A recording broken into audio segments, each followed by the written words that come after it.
Hello friends, welcome to the new episode of my channel. আমি Prince. একটা বড় ব্যাপার নিয়ে কথা বলবো, সেটা হচ্ছে জিদ্দার লায়নকে কেন্দ্র করে। তো রিসেন্টলি লায়ন নিয়ে একটা পোস্ট ভাইরাল হয়। অন্বেষা যে সিঙ্গার, সে মূলত পোস্ট করে এবং সে একটা ব্যাপার ক্লিয়ার করে দেয়। দেখো, অন্বেষাদির অ্যাকাউন্ট মানে বুঝতে পারছো যে এটা কোনো ফেক কিছু বা হালকা করে রটিয়ে দেওয়ার মতো কিছু খবর না, কোনো ফেসবুক পেজে যার ফ্যান্সরা বা কোনো রকম কোনো মিডিয়া থেকে পাওয়া খবর এটা নয়।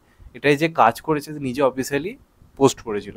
তো এটার মধ্যে কোনো ফেকের জায়গায় নেই। এটা প্রমাণ করে দিয়েছে 99% যে লায়ন হচ্ছে, 100%ই লায়ন হচ্ছে।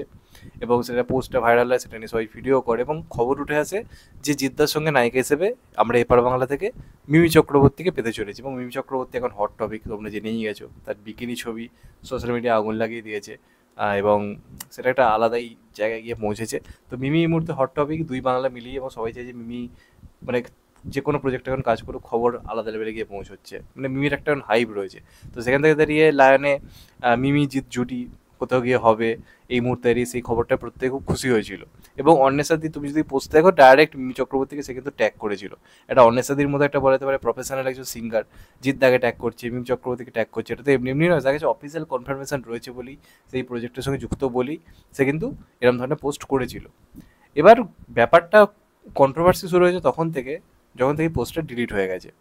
প্রথমে এই পোস্ট থেকে মিমি চক্রবর্তীর নামটাকে সরানো হয়, মানে ট্যাগটাকে আর কি সরানো হয় অন্বেষাদির পোস্ট থেকে। তারপর আস্তে আস্তে লায়ন বলে যে হ্যাশট্যাগটা দেওয়া ছিল, মানে আপকামিং মুভি লায়ন, এই লেখাটা আস্তে আস্তে সরানো হয়। শুধুমাত্র জিদ্দাকে ট্যাগ করা ছিল। হঠাৎ করে দেখা যায় পুরো পোস্টটাই ডিলিট। তাহলে এবার সবার মনে প্রশ্ন উঠতে শুরু করেছে যে মিমি চক্রবর্তী কি এই লায়ন বলে সিনেমাটা থেকে সরে দাঁড়ালো? সে কি প্রজেক্টের অংশ না? আসলে ব্যাপারটা কি?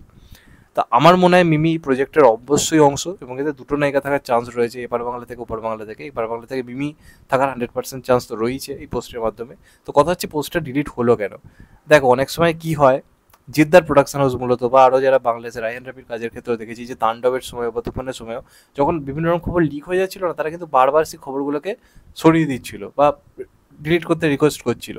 কারণ রায়হান রাফি এবং জিদ্দা এই দুজনেই না খুব ধীরে সুস্থে কাজ করে, এবং এদের একটা ব্যাপার রয়েছে, একটা মানে ফিলোসফি রয়েছে। তারা অফিসিয়ালি যতক্ষণ না জানাচ্ছে, কোনোভাবে খবর লিক হওয়া এরা পছন্দ করে না। আমি তুফানের সময় দেখেছি, রায়ান রাফি তাণ্ডবের সময়ও দেখেছি। তো এই যে টিমের এখন ফাইনাল পারমিশন বা সারপ্রাইজ যে দেওয়া, যে একটা চমক, যে আমরা যখন মানে মানে প্রোডাকশন থেকে যখন পোস্ট হচ্ছে, আমরা জানতে পারছি মিমি আছে বা এই প্রজেক্টটা হচ্ছে, সেটা একটা আলাদা সারপ্রাইজ কাজ করবে। তার আগে যখন অন্য কারোর মাধ্যমে এই খবরগুলো চলে আসে, সেটা কোথাও কিন্তু প্রোডাকশনকে হার্ট করে। কারণ প্রোডাকশন থেকে যখন সারপ্রাইজটা আসবে না, সেই সারপ্রাইজটা আসার আগে সবাই জেনে যাচ্ছে। যে কারণে থেকে কী করা হয়, মিডিয়া মানে এই প্রোডাকশন থেকে রিকোয়েস্ট করা হয় পোস্টগুলোকে ডিলিট করার জন্য। তো সেই কারণেই কিন্তু পোস্টটা ডিলিট করা হয়েছে, নয় জিদ্দার টিম থেকে বা রায়ান টেপের টিম, কারোর টিম থেকে, কার টিম থেকে বলতে পারবো না।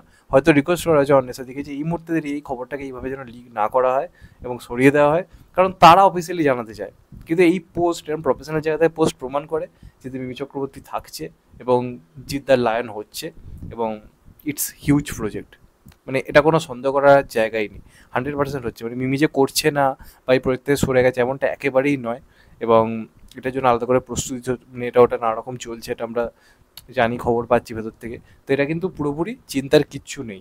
পোস্ট ডিলিট হয়েছে একটাই কারণে, কারণ ওই যে বললাম যে ভেতর থেকে খবরগুলো তারা এখন লিক করাতে চাইছে না, মানে তাদের টিমের অন্তত। কারণ দেখো, আমরা ভিডিও করলে, অনেক ভিডিও করলে অনেকের মনে একটা বিশ্বাসযোগ্যতার জায়গা মানে থেকে যায়, যে এরা আদৌ সত্যি বলে কি না বলছে, অতটা গুরুত্ব দেয় না মানুষ। কিন্তু যদি টিমের কেউ বা নাম করা কেউ যখন সেটা নিয়ে পোস্ট করে দেয়, তো সেটা নিয়ে কথা। যেমন নিশ্চয়ই মনে আছে খাদানের সময় সুমিত গাঙ্গুলি অনেক সিনেমার ইম্পর্টেন্ট মানে ছবি পোস্ট করে দিয়েছিল। তো তখন কিন্তু দেবদার টিমের তরফ থেকে তাকে সেই পোস্ট ডিলিট করানো হয়েছিল।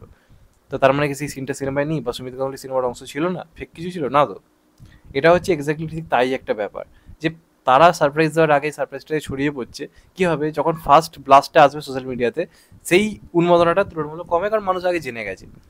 দ্যাটস ইট, এর থেকে আলাদা কিছুই নয়।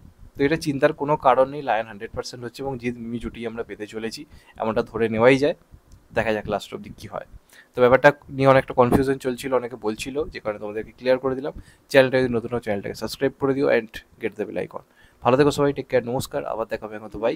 ভালো থেকো সবাই, টেক কেয়ার, নমস্কার, আবার দেখা হবে, সবাই ভালো থেকো।